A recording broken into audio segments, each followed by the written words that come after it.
welcome back to another episode of the Crystal Lens Experience. My name is Crystal, aka the Crystal Lens. My pronouns are she and they, and I'm here to bring a dose of positivity to your day. So whether the sun is rising where you are, maybe it's setting or somewhere in between, I hope you receive this with peace, love, and gratitude. So this podcast, I'm going to say it and I'm going to say it a million times. It's a love letter to myself, and it's a love letter to each and every one of you who look like me, talk like me, walk like me, and move like me. It's a promise to unapologetically tell my story and the stories of those who have felt othered, out of place, marginalized, in a world that often aims to keep us small and boxed in. So this is an oath to my truth and your truth. It's a promise to love on myself so I can pass all that love on to you. This is the Crystal Lens Experience. All right, y'all. So thank you for joining me for another episode. I thought I would bring on my homiest homie on the planet, Suzanne. Welcome, Suze. Thanks, Crystal. Glad to be here. Yes, ma'am. So do you want to tell the people, like, who are you, Suze, my homiest homie? And also, too, sorry, before you tell everyone who you are, I'm sitting outside, y'all, so if you hear birds and planes and trains and I don't know what else is out here, that's why. But Suze, who are you? Tell the people who you are. Okay, so I wrote a bio, which is not so very excited typical for me. I know, I'm so excited for this. I always leave it blank on any project we have, but today, this is who I am. So my name is Suzanne, aka Suze, aka Sue, and Crystal calls me Suze. Hey. I grew up in South Florida, and I moved to Boston 5 years ago. And this year, I'm finally moving back to Paradise and plan to live with my oldest and bestest friend, who Crystal also loves. And sure do. Sorry, now my brother's calling me. And two fun facts. I am in the 1% of CVS savers in the state of Massachusetts. And last but not least, I am an international and transracial adoptee from Nepal. Oh, wait, give me the wait. Not you coming with fun facts. Yo, I'm crying. That is great. Mind you, I'm like, this is my show. I ain't got no fun facts, nothing. I'm just like, hey, y'all, welcome. Wait, yeah, give us those fun facts. I know, but okay. Yeah, those are awesome. Go ahead. Okay. My first fun fact, which I'm very proud of. I'm proud of both of them, but I'm a 1% saver in CVS. The convenience store in the state of Massachusetts. I have mail and everything that tells me. I'm crying. So you're not shoppers. You're savers. in the 1%. Yes, of savers. Yes, meaning you save a lot of money. I saved the most money in the state of Massachusetts at CVS. I'm in the 1%. But it also means I spent probably an absurd amount of money at CVS. So you're in the 1%. So you can officially say you're in the 1%. Yes, not the one that we all maybe want to be in, but the CVS one is good enough for me for now. I'm here for it. And then what was your other fun fact? Is I'm an international and transracial adoptee from Nepal.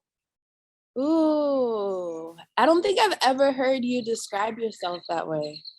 Yeah, because the language is still a little new to me, being in a therapy setting that actually caters to adoption. But right. Yeah, I mean, international is pretty self-explanatory. I was born in Nepal and I was adopted from Nepal, but transracial just means I was adopted into a family that is not my race or my general skin tone.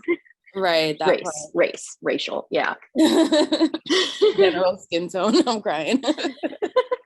Some people, yeah. Exactly. Some people, you know how it be. I know. Oh, I love that, Suze. I love that. I feel like you really took the time. I appreciate you taking the time to write a bio and everything. Like, I know we're just supposed to shoot the shits today, but I appreciate that. At least they'll know who they're shooting the shits with. So, that part.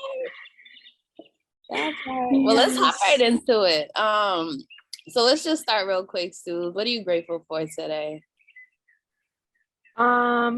there's so many profound things I could say, but I think right now I'm just grateful for coffee and being on here with you and this experience. Yes. Shout out to coffee, which I discovered like Yeah, 2 weeks ago. it's amazing the transformation it's made in your life. Honestly and truly, I didn't know that all these years, like, I would just be trudging through work or school, like tired and this and that. I'm like, I never discovered the magic that is coffee. Like, I would drink tea, of course, but tea don't do the same thing. No, no, no. But what did you think coffee was all about? Like, did you just not try it once and you didn't like the taste, or like how did that like So, not be your thing? so a little dabble into, the trauma of my childhood. I don't know. I just grew up like not drinking, and it was just kind of one of those things that I remember my mom just being like, no, like we don't drink that. Like it was almost made to be like a bad thing, but I never really knew why. So Mm, I always kind of steered clear of it. Even like coffee flavored things. Like I never really liked the taste of it. I love the smell of it, but mhm. I never really enjoyed the taste. And I think I'm trying to think. I don't know. I also just heard so many people talk about how like they would get addicted to coffee or they'd get Oh like my caffeine gosh. headaches and stuff like that. And I was like, this thing seems like a lot and I don't want to dabble. Like it seems like a drug. Listen, first of all, it is, but second of all, when people say that, that's like a badge of honor. Just Is saying. Kind of.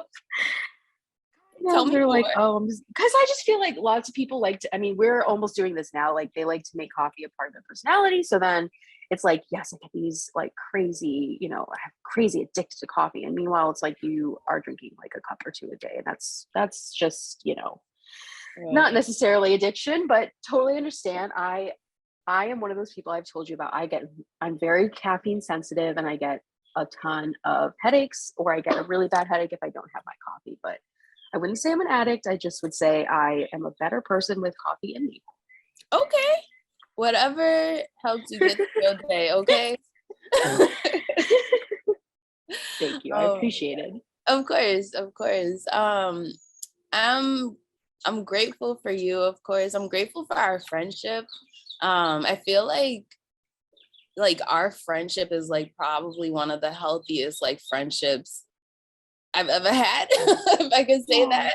Yeah, for real. Cause I think of like all of the different friends I've had over the years from like childhood to now, and just like all of the like turmoil that you go through with different people and just the circumstances around which you become friends. And when those circumstances change, it's like, what do we have to hold on to, right? When we don't have that like mutual circumstance, whether it's like we were going to school together or we lived in the same neighborhood and stuff like that. Like a lot of times I feel like my friendships were based on proximity for the most part. It's like you mhm. go to school, you see this person every day, they're in your grade or they're in your classroom, or they're in your neighborhood for, while you're growing up. But I think what's really beautiful about our friendship, and I think we've said this to each other before, but it's almost like we choose each other like on a regular basis, like on a daily basis. Like I choose to be in your life, you choose to be in my life. It's not something where it's like, well, we just been friends for this long, like we might as well, you know what I mean? It's not an obligation.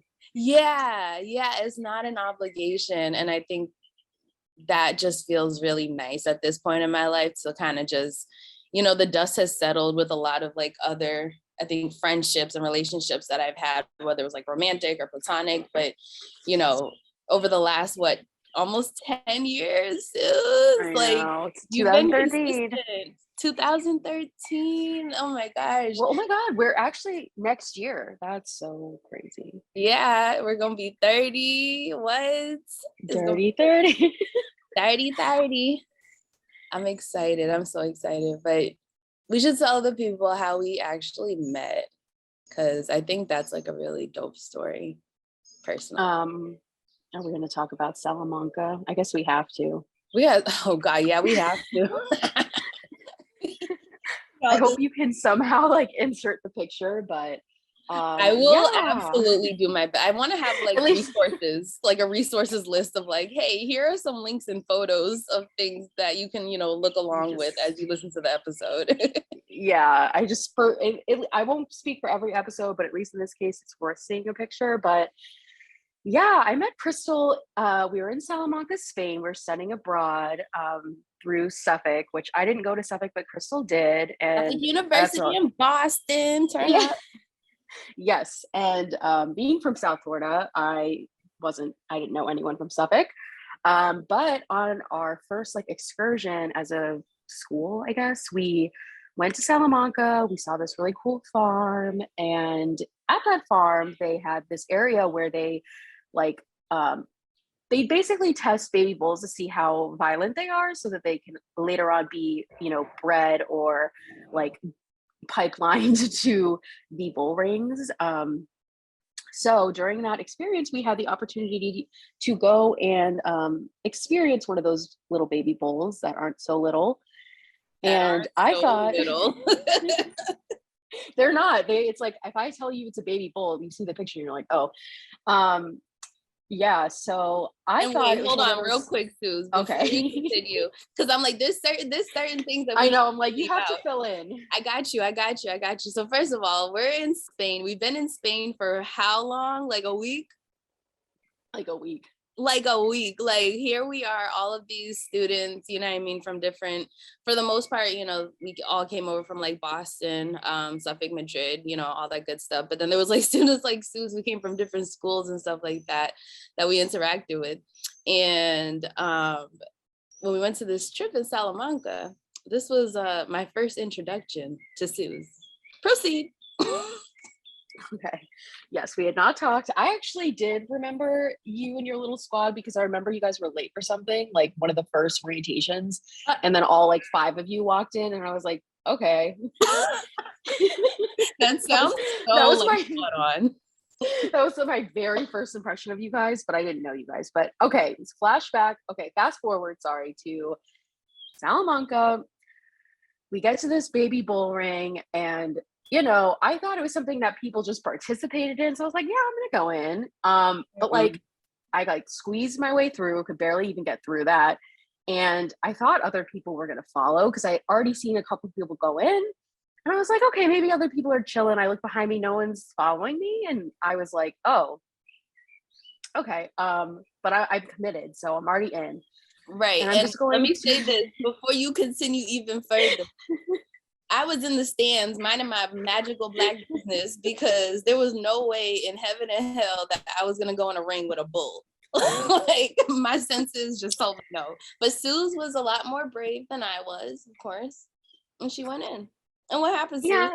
I mean, respectfully, I would say I was just not thinking. It wasn't bravery. It was the lack of thinking that made me so bold. Got So it. I go in, and the little bull is like charging at people kind of, and everyone's kind of like dodging it. And I was like, oh, that's kind of cool. Like it seems kind of easy. Maybe I could do that.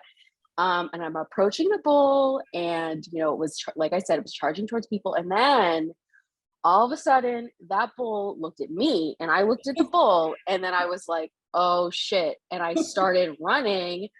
And the thing that they taught us about bulls is bulls are not attracted to red like the bullfighting makes us think. They are attracted to the movement of the Yeah. cloth that is being. Anyway, so the movement of my luscious long hair really, when I whipped back to start running, really attracted the bull, and it just started charging at me and hit me, and I went rolling, and there's picture proof, and there's a teacher coming like towards me in the picture, like trying to maybe not get a lawsuit or something. And I was rolling on my back, ass up and everything. Yo. And I just didn't know what hit. I mean, I knew it would hit me, but I was like, okay. You know what was funniest about, so that's Suze's perspective, right? Like the bull charged at Yes. her. Let me tell you what was going on from the stands. Oh Because no. we had a whole different, like, I just Oh saw God. that bull heading towards her, and I just remember it was just a cloud of like dust and sand and smoke and like black hair and like small person and legs. Like it was just like a tumbleweed of a human and a bull at the same time. Like it was just, I was so concerned. I didn't know you at the time, but I was like, yo, is she good? Like, you were like legendary, Suze, because everyone was like, are you good? Like, we thought you died. Yeah, that is kind of funny. Yeah, I could imagine that. I think if the people could see a picture, they would definitely understand. It was a wild moment. Yes. I And really very thought fun, you but were like a tumbleweed. Like, it was literally like a tumble of hair oh and my dust and bull. God. And of course, afterwards, I'm like all dusty. I'm wearing all black that day, I think. And I was just like, this is a great day to fall in dirt. Right. But afterwards, I met so many people, and including you and the other girls in your apartment. Because you were And that's famous. how I was like low key a little famous. There was only a few of us on that trip that got hit. And, I was one of the three. Um, and then that night we like basically, did the thing that college study abroad kids do and went out bar hopping and drinking. Fair enough. And it was nice to tell my legendary story to you guys when you guys were like, how are you feeling? And I'm like, oh, I got hit. I feel like I got hit by a bull. And it was like, ha ha ha. Because you actually So, did. yeah. Yo, And it did hurt. It did hurt. Yeah, I was gonna say. Were you sore? I was sore for a couple days. Just my whole body. It's like it really, targeted, my back, I think, but it just that tumble. It was intense. So I was sore, and then we had to walk around in those hilly Salamanca like streets, which was fun. And yeah. And then I had to tell my parents, and I was just like, hey guys, like I got hit by a bull and I'm okay. Day 2. And day 2, and they're like, of course they were freaking out, but I'm alive. I'm sending them a message, so they're Right. reasonably, comforted by that. Oh man, our Spain adventures, that I'm not gonna hold you, like that's probably one of the highlights of my life thus far, was like our adventures in Spain. So for those who don't know, again, we were over there in Spain doing our little study abroad thing, and there was 5 of us that we were like a little girl gang almost. Like It was just, yeah, it was me, Suze, Tamara, Kaylin, and Bonnie. And it was just dope because we were all from different places, like culturally, ethnically, and stuff like that. And we just would call each other the UN because, we got Suze from Nepal, you got me and my people from Barbados, Bonnie and her people from China and Hong Kong. Caitlin's just, regular schmegular American, but and Tamara's from Cape Verde. So it was just like a nice mix of like culturally different, but also culturally competent, like young women.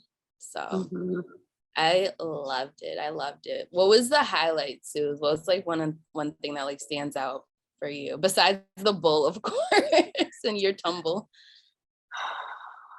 Oh my gosh, from the whole Spain trip? Yeah. Oh, that's so hard. Can you go first? Okay, yeah. Okay. For me, I'm not gonna lie. So I'm trying to see if I even remember everything. You know what I really loved? I'm not gonna lie, and I don't stop talking about it, is like Capital, which if y'all haven't been, it's a club in Madrid, and it's like 6 floors, and there's different music on every floor. That was just such a unique experience because, again, I am all about experiences, as you know, but that was just such a dope experience. Like every floor had different music. Like you listen to Latin music, you listen to Caribbean music, you listen to hip hop, you listen to, you got a little R&B, whatever it is, like you got your Afro beats, whatever it may be, but every floor had a different like DJ playing different music. So that I think was like, excuse me, one of my highlights for sure. And I think even too, just like the days when we would just walk around the city together and just kind of like, go to a burrito shop or like, go check out Seoul and like the Plaza Mayor and stuff like that. Those are my like probably top things and I would say that's just semester 1, because semester 2 was definitely when Susan and I almost became basketball wives.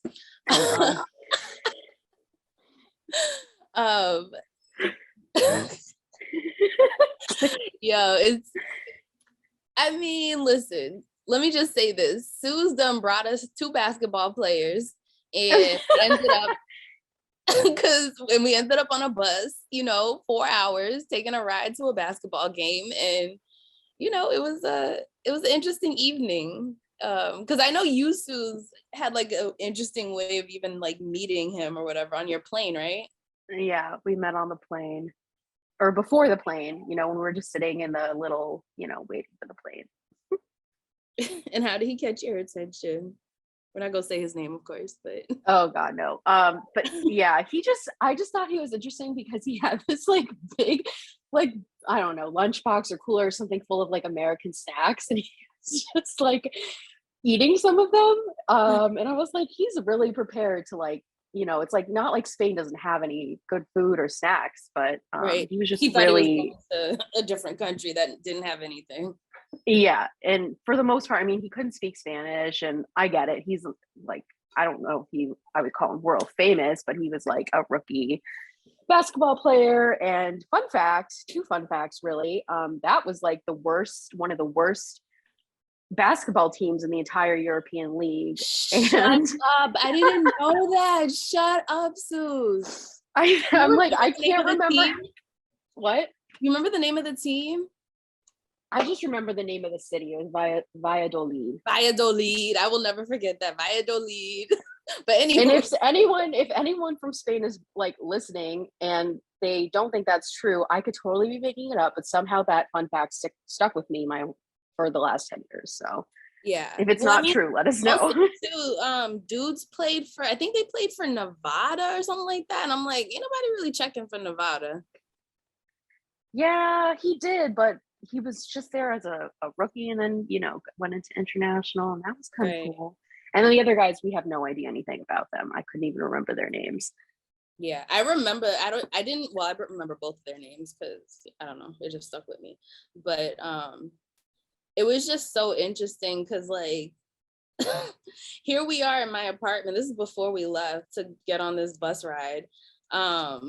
Getting like dressed, getting all cute. Like here we are in our cutest little, I had a little bun in my head, like Sue's looking cute. Like here we are ready to get on a bus to go not 1, not 2, not 3, but 4 hours to this game. And neither of us, I think, had ever been to like a professional basketball game. So that was kind of cool. Right? Or at least I hadn't. Well, I definitely had been to a basketball game because you got to remember, I grew up in Boston, Celtics, all that good stuff. But I think what was interesting for me was that I thought it was going to be like a actual like basketball like arena, but it was more like a college gym. No offense. Damn. Yeah, I'm not gonna hold you because I remember I was like, oh, this is kind of small. Like it was small. It wasn't too crowded. I thought it was going to be a bigger deal too, but it's just I really didn't know anything about any international sports at all. True. Especially basketball. The only team I ever followed was like the Heat, and occasionally the playoffs I would care. Copy. That makes sense. I think the highlight for me of that trip was like when we were, so after the game, right, dudes take us to this like little, restaurant or whatever. It was like an Asian buffet restaurant, right? Or something. Yeah. Like that.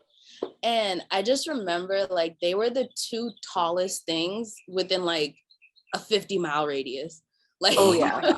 They were just so tall compared to like everybody and just like standing out like a sore thumb, Yeah. And on top of it, like being very American, not even knowing or trying to speak any Spanish. And me and you are like, we've been practicing for this moment. Like we can order.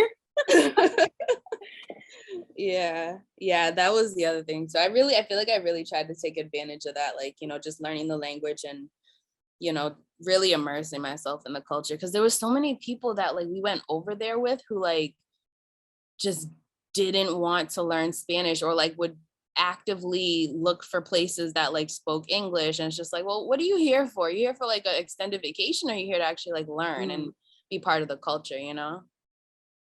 Yeah. And I mean, from my eyes, you were pretty fluent. I mean, at least conversationally, I was like, wow, Crystal, if I needed anyone to order for me, it would be Crystal. And then by the end, I felt like I could do it by myself. But facts.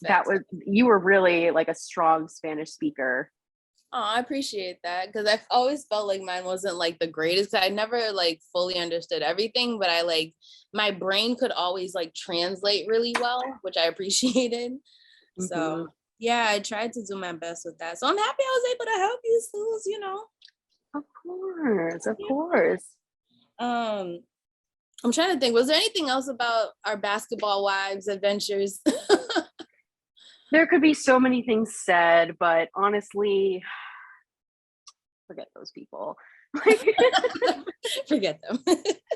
but I think, okay, I will say though, I think my favorite part of being in Spain was just being able to travel to so many places. And I loved our trip to Mhm. Portugal, even if it was just for me, it was just a day. Oh my gosh, yes, yes, yes. We went to Porto in Portugal, and I think that was the coolest thing too, like you said. We could just hop on a flight on like a Thursday night or on a Friday because we had 3-day weekends every weekend basically. We had no Mhm. classes on Fridays. It was like rare if you had a class on a Friday. But we would just hop on a flight, Ryanair, whoever else, and just like go from country to country. But what was your I had a different experience in Portugal, so I'm curious like what was your highlight? Oh my gosh. I just think it was so Tamara's friend who you guys stayed with. She was just so lovely. And even though I couldn't really understand what she was saying because she only spoke like Portuguese, Portuguese. she was lovely. She like her taking us around the city and just that was just incredible. Just seeing it, all the amazing art and the Hmm. scenery and just like Portugal is so beautiful. Porto was so beautiful. Yeah. Um, and it was surprisingly easy to it was super cheap, but super easy to get around because I knew enough Spanish and the Yep. Portuguese knew as much, as like enough Spanish that we could just get Right. by. And so many words are similar. Yep. So it just felt so seamless to travel. And like I said, I was only there for a day, but it was such a good memory, so easy, like wonderful, wonderful food. And just the people were so nice. And I loved that. You only stayed for a day, Sus? I'm pretty sure I flew in the morning and flew back out. And I don't think we slept one night there or something, but I Okay. don't even think I did. Wow. I don't remember. My brain is also, an interesting place. So I don't always remember everything, but I was like, I thought you were there the whole time. Like, I swear. Well, it's so funny because when you were talking about like all your favorite things, so much of that I wasn't there for, even though we were all pretty, I would say, pretty inseparable. And I was with you guys a lot, but like I didn't go a lot to the places where you guys would go as a squad because I was at my homestay and I was hanging out Oh, there, being, me. right, right, right.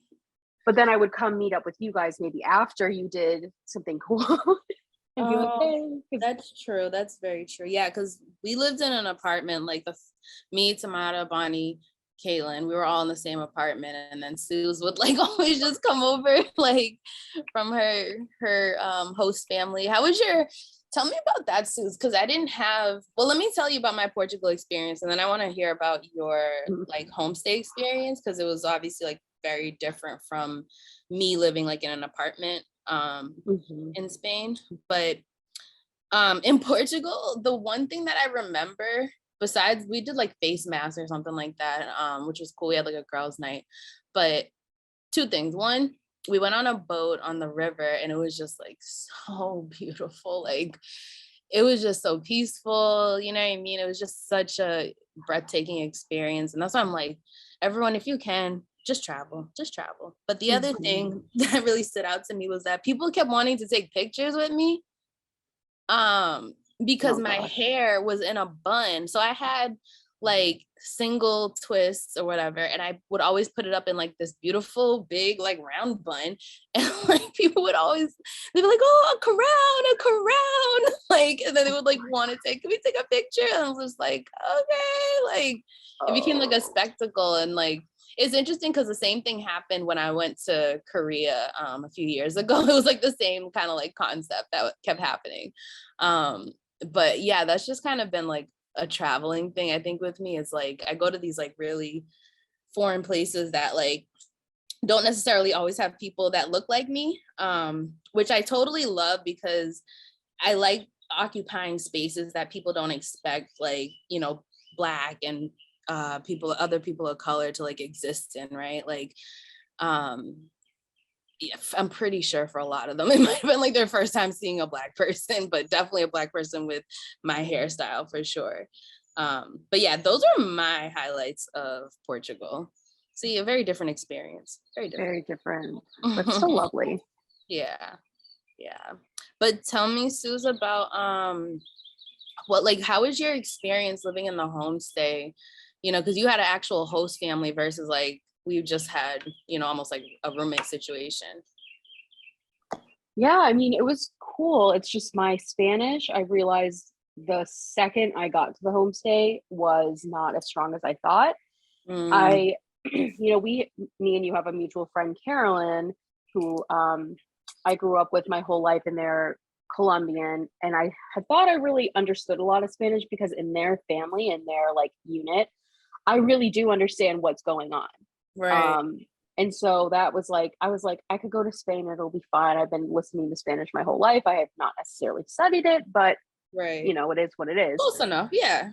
Close enough. I thought I'd be fine. But then so that was an interesting experience with my host mom not speaking English, me not speaking Spanish, and us just it was mostly just me updating her, like, I'm Mm-hmm. going to school or I'm coming back. And I would just come home and I would say, I'm tired. And I would just go to my room because I need time to recharge. So I don't know if that was very like concerning for her, but I think she thought I was depressed.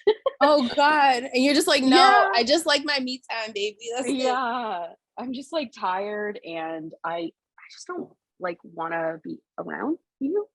Right. Um You don't always and want to so interact. yeah, I really don't, and I need my me time, and I was around so many new people. Right. But my host mother was lovely. She was an amazing cook. I didn't just have her, but I had another American student who was living with us too, and he went to a different school than Suffolk too. And Mhm. he just happened to be like, I don't even know how many languages he could speak, but Spanish was one of them. And so he kind of dominated a lot of the conversations, and he took a lot of pressure off of me. But that also meant that, while he's fluently just speaking Spanish, I have really no idea what's going on. And Right. he could talk about government and policies and all these things. And I'm like, I don't even know how to say that in Spanish. You're just like, help. I'm just like, good, you guys have that convo. So that was fine. And then she had a son who I bonded with a lot, and he wanted to learn some English, or just, have the opportunity to practice it. So we spoke a Mhm. lot in English. Even though that was not really productive to my learning of Spanish, it just was what it was. And Yeah. overall, very lovely, very different. We didn't do a lot of things together, but the few things we did do together were kind of like really fond memories for me.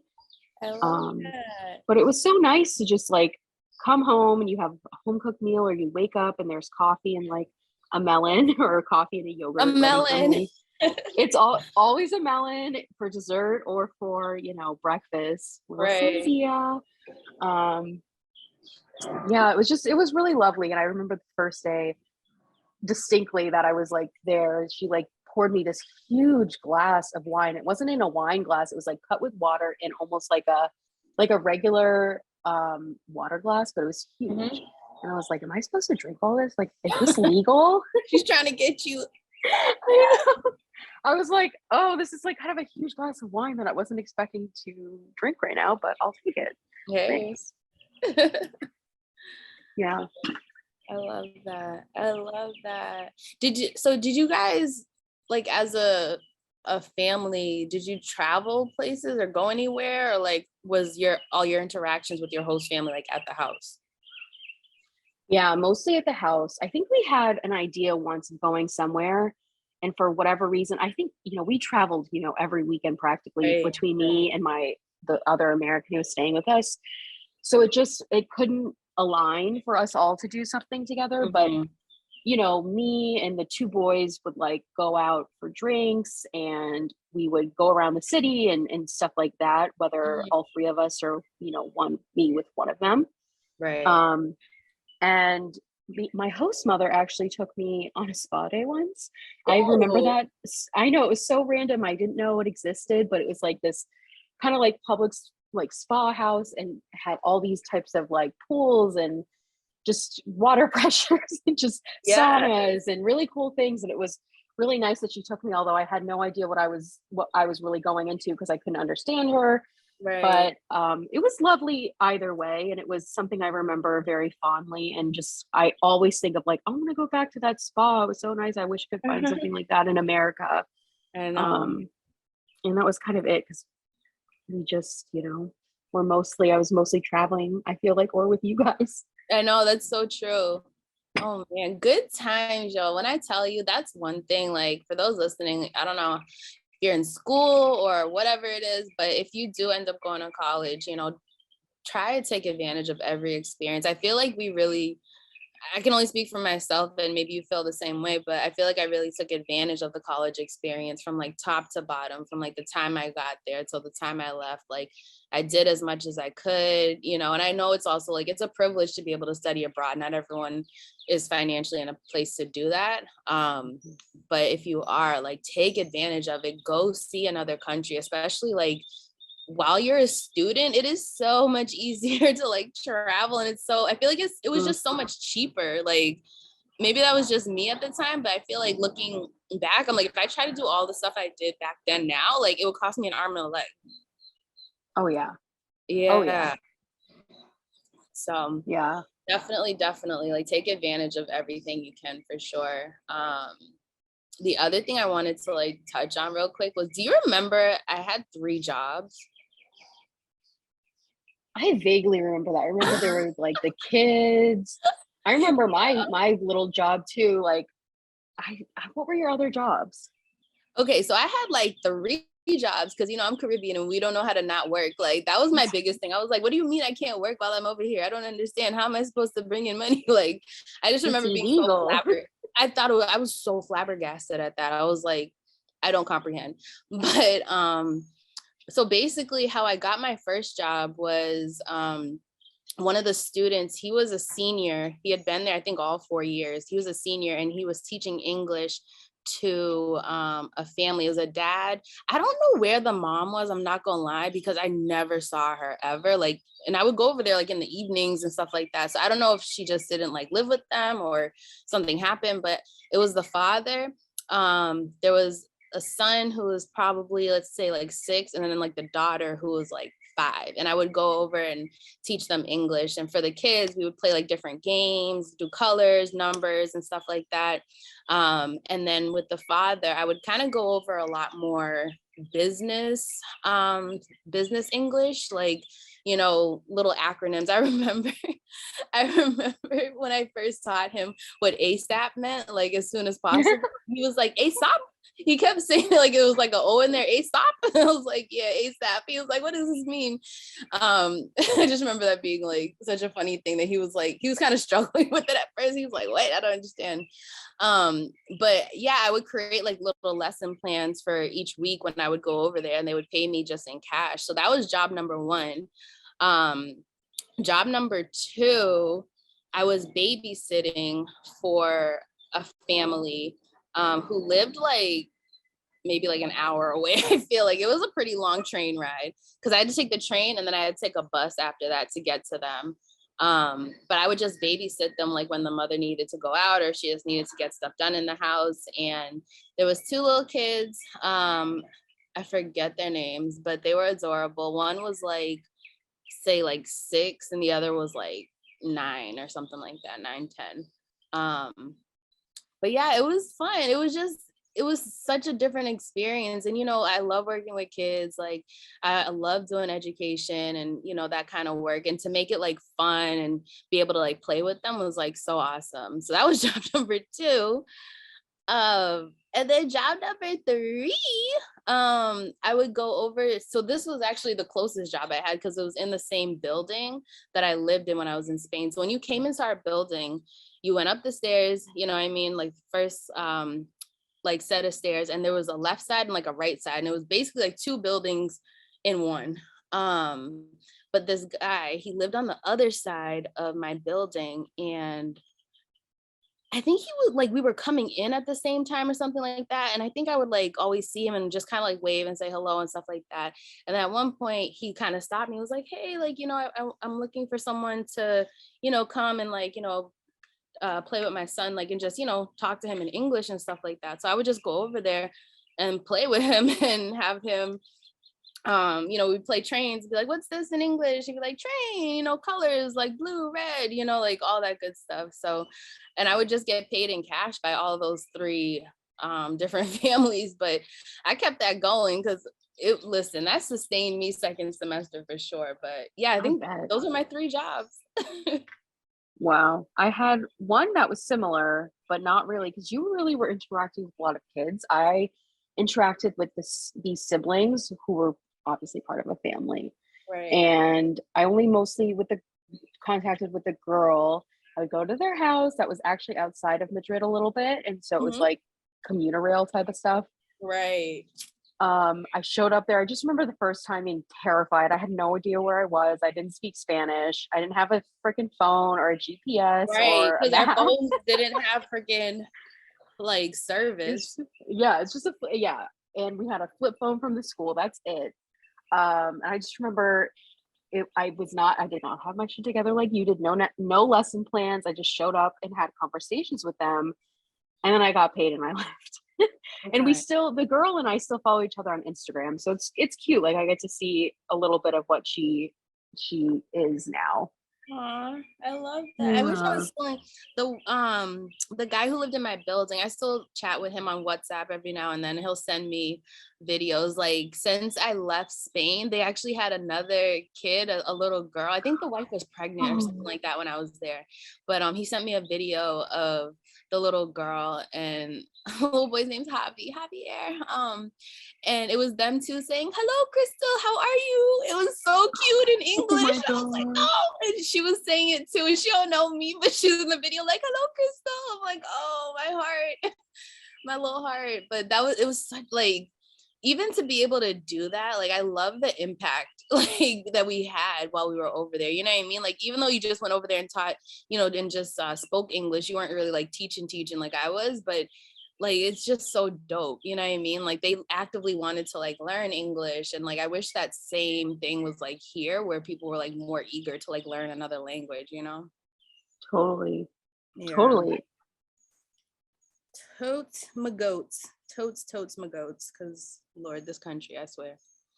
But Spain was an adventure. Spain was absolutely once in a lifetime. I feel like super adventure. I mean, I got to meet you, Suze. You know what I mean? Like that's probably one of the biggest things for sure that came out of it. And now that you're gonna be coming back down to Florida, I'm excited.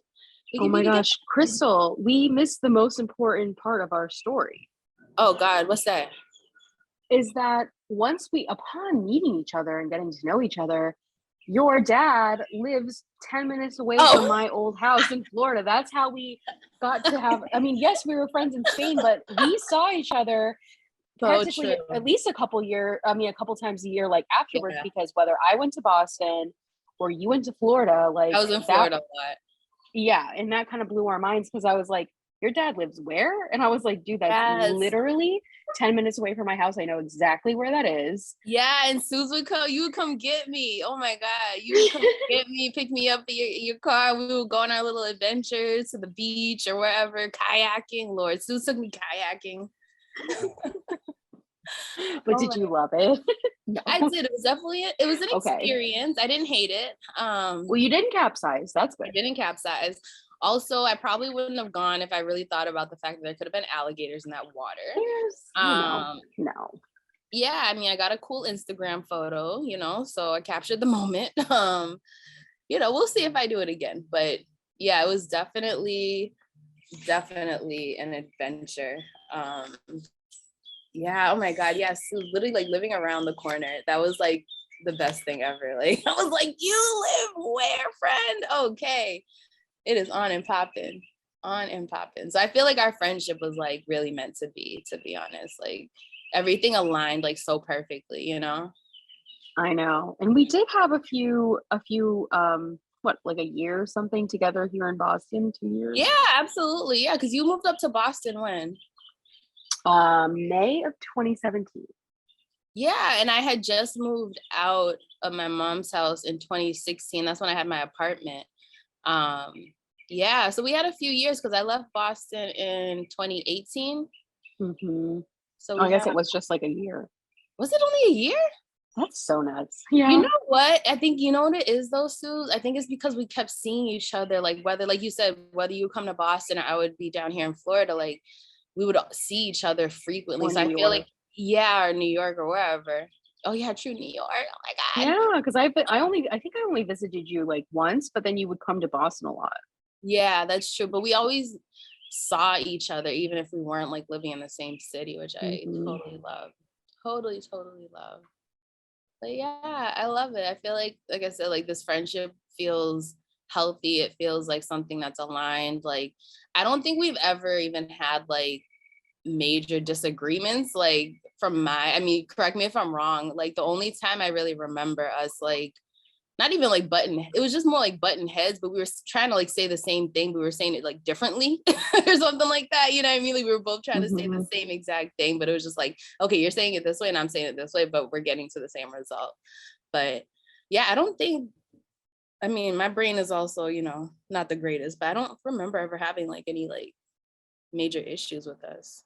No, I think you're right. It's just like once we understood that we were saying so many things that were the same thing, but just differently.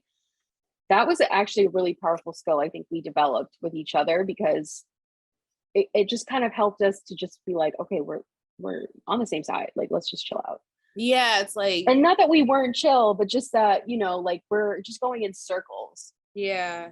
And I think we both like we wanted to be heard in the way that we were communicating it, but we also both needed to like listen to what the other one was Mm-hmm. saying too at the same time and like piece it together. It's like, okay, this is how Suze communicates and she's saying X, Y, and Z. This is how I communicate. And I'm also saying X, Y, and Z. It's just, coming out in different words or like, different ways of going about it. But yeah, I think that was definitely for me, I think that was a huge turning point for us for sure of like really just understanding how to like communicate with one another and um even like working together, like we've worked together on so much too. It's like a lot of times it's like, you helping me with projects and stuff like that, but you've like always been there. You've always been like a very like grounded and very what's the word I'm looking for? Like you give sound advice, you know what I mean? Like if it was like stuff with like business wise or like, whatever I had my hands in, because I always had my hands in a million things. I feel like you just always, were the one to be like, okay, girl, it's time to take a break, or like, okay, girl, this is a good idea, or like, no, girl, that ain't it. And like, it'd be the no girls, but yeah, it was It's like, the disapproving faces. yeah, so that's the thing, y'all. So Suze don't be saying like yay or nay, right? Like she'll just like give you like a look and it'll kind of be like, I don't know if you've seen that. There's a gif of a dude and he's just kind of like looking out the side of his eye and he's just like smirking like, that ain't it. Like Suze will just give the disapproving and the eyebrow. The eyebrow goes up and Or eye roll. Or eye or eye roll. roll. Yes. Like Definitely the eye roll. Very expressive. Very yeah, expressive. some combination of those. But yeah, no, I definitely appreciate that for sure. I love the journey to be here. Yes, life is a journey. It's a journey. It's a journey. I feel good, Suze. This is good. Like I feel like we had a good little conversation. I know. And I was super nervous, to even do this, but I'm glad that we did it. You Finally, know? after I don't even know how many iterations of podcasts, Oh my projects. gosh. Listen, let me tell y'all. Let's rewind real quick because Oh I had a gosh. radio show and a podcast when I was living in Boston, and Suze was our manager. And Right? producer, co-producer. And co-producer. Absolutely. Get your credits, girl. Thank you. It ended terribly, to say the least. I'll Creative just say, differences. yeah, creative differences. The co-host decided to end it. And, since it was kind of like the concept and everything was hers, she just kind of like took it, ran with it, and we just kind of got left in the dust. So I feel like this has been a long time coming, for sure, and just trying to figure out how can we have impact, you know what I mean? How can we really showcase ourselves, you know what I mean? Like what we've done, like all that good stuff in a way that makes sense. Because I think that's the thing too, like with that other show, I think there were a lot of differences in even like morals. Yep. Yeah. And you can only build but so far with someone who doesn't align with you on like a moral level, you know? And I feel like you and I, Suze, have like that basic foundation. And with that, we can do so much more because it is a solid foundation. Yeah, totally agree. Man, let me tell y'all, this is my homiest homie, Suze, okay? Okay. And the other thing too, let me also say this too, that I really appreciate about our friendship is like, we're protective of one another. Oh gosh, flashback to yesterday. I know. I was, you know, it's funny. I was like, shit. I was like, I was even referring to yesterday, but literally yesterday. But I think we've been protective of one another. And I can speak for myself when I say like, I'm protective of you, like in front of you and also like behind closed doors and stuff like that. Because I think it's really important. And this is how you be, because again, Susan's from Nepal, right? Like I was born here, family from Barbados, like we come from different cultures and stuff like that. Like you said, you were adopted, like I was not. So there's different identities that we have. And I feel like I've always just been very protective of like all of your identities as much as I could be. And I'm specifically referring to the fact that, you know, my former co-host of sorts would make like little references that would identify Suze as white and not really honoring the fact that like this is a brown Asian woman. Like she is from Nepal. If you've seen a map, go find one. So yeah, I say all that to say like, and she would never see like any issue with it. You know what I mean? Like that was the other part of it too. And it's like, there's only so much work I'm gonna do to kind of bring you onto like the same level that I'm on. But I just remember like having that conversation with her and it was just like, it was a moment of like her like being like confused and then like, oh, like, you know, just unknowing, I think, or whatever in her ignorance. But yeah, I say all that to say, I forgot where I was going with that. But yeah. Oh no, sorry. We are fiercely protective. Yes, hella protective. But also the evolution of like going from that show to us working on, what else have we worked on together? You helped me with the Dear Little project, which if y'all haven't seen stuff it, with Suffolk. Yeah, that's so true. No, you're what's your plug for your Dear Little project? So Dear Little project is on my website, thecrystallens.com/Dear Little project, or you'll see it on the navigation on the homepage. But yeah, all my everything is The Crystal Lens. So check out thecrystallens.com, check out the Dear Little project. It's all about empowering the little Black boys and girls in our lives and the ones that live inside us, like our inner children. But yeah, you helped me with that for sure. Shoot, like you said, everything with Suffolk, like Suffolk stay calling me for something, and I don't know, I feel like you need like an upgraded title, Suze, you know? Like I know it can't just be that bitch, but I don't know. Okay, that part. I think we were saying like CSO type thing, like a strategic officer type situation. Because I feel like you're really good with that, with like strategy and like putting things together and like getting me together. Yeah, when to say no. Yeah. And how to do it. Yeah, literally and truly. In a business sense, because you're really good at personal boundaries, but I feel like sometimes the professional ones are so hard, but it's so much easier when you have an advocate in the back ghostwriting emails saying to people, fuck you and this offer. Yeah. And it also brings me joy that it brings you joy to write such emails. You know. Oh, yes. That's the writer in me. Right. Susan's amazing writer. And I'm saying it now, I'm manifesting it. We're going to co-write a book. So it's on the record. Okay. So when we listen back to this, you know, I don't know, however long from now, I don't know if it's going to be 10 years from now, 2 years from now. I don't know. Who knows? But we're going to listen back like, yo, Crystal said that. I'm saying it. I'm saying it. I feel like it's slowly, like all the pieces are coming together to like make that a reality. Yeah, it's happening. But yeah, this has been a long time coming.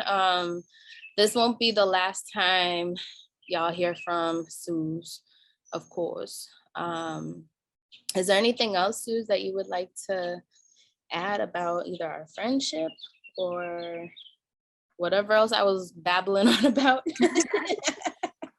You know, I could really add so many things, but I feel like, you know, TBC, to be continued on other episodes and other projects, because we could go on for days. We've been friends for 10 years. So Yeah. I know that if anything, we need to just try to not talk about every single last thing we've ever done and just, you know, vibe. Yeah, just vibe. I'm here for it. We're gonna make it a thing, and especially once you're down here within the same, zip code, we'll probably do a lot more stuff, like in person together and whatnot too. That'll be good. Super exciting. Thank you, Suze, for being here today. I appreciate you. I appreciate you. Thank you for having me. Yes. All right. So is there anything else you would like what's your main takeaway? Let's go with those for today. What would you like the people to take away from our conversation today, this experience? What would you like them to take away? I think that, opening ourselves to experiences and people and connections is really important. For me, it's always been a struggle to feel like I can be comfortable with someone, even though I'm almost loyal to a fault, but it's nice to find really good people and be to be unafraid of cutting off people who aren't great for us. Because otherwise you're just watering a bunch of weeds and not really watering the beautiful, flowers in front of you. Our friendship to me is like a beautiful garden or flower that I think we've nurtured together throughout the years. And the more you can dedicate to those people who make you feel good and heard and loved, like, the better. Because those other people, like, they're a waste. I'm sorry, they're a waste. That's my sisterly love for the day. They're a waste of space for you and your life. But not you, Crystal. I know. Oh, wow. I love that. Our friendship is like a beautiful garden. I love that. What's your takeaway from today? Yeah. I was like, I might name the episode that, like Garden of Friendship. My takeaway for today is like, trust your intuition, like trust the energy, right? Like trust that people who make you feel good, like, are the people who you should keep around, and people who don't honor you, people who don't align with you, or they give you like a pit in your stomach, or you're uncomfortable when you're around them. Like, it's okay to, like you said, it's like take a a scissors to it and just cut it. You feel me? That's thing number one. I think the other thing too is to really just like enjoy every moment, right? Like to be present. I think we were talking about yesterday, so it was like being present. And I think we wouldn't have been able to enjoy, Spain and our travels together and, even visiting one another. Like we wouldn't have been able to do that if we weren't being present in the moment. Which I know there's probably times where we were like worrying about like other stuff, you know what I mean? But it's just a reminder to be present, because that's really the only moment that you have control over. What's gone is gone, and what hasn't happened. So just, remembering to take a moment to just be present. I think that's my takeaway. I love that. I needed to hear that too. Yeah, I needed to hear yours too. I was like, Garden of Friendship. Okay. Come on, poet. Like, yes. All right, so let's close this thing on out. Thank you all for listening, watching, wherever you're experiencing this. Thank you for sharing this experience with us. I challenge you to go on and be great, to step into your greatness today, tomorrow, and throughout the rest of your week. I love you. I'm proud of you, and you got this. I am sending you an abundance of love and light. And wherever you reside on this planet, protection over you as you move about. All right. Ashe, amen, okay, all things. And we out. Until next time. See ya.